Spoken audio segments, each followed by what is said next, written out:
किए भूमि पड़ी रक्त जर्जरित शरीर पक्षीराज चटायु किए आपणकर ये दुर्दशा करिछि दशरथ पुत्र राम लक्ष्मण महाभाग्य बड़े मोर देखा पाई किंतु आपण को एमिति क्षत विक्षत कला किए लंकापति रावण पुष्पक जनरे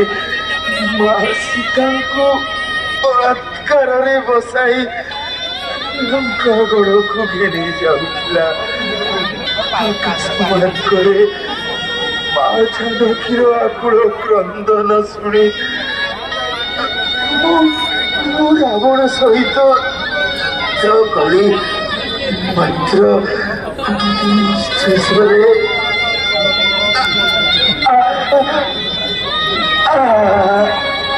पक्षीराज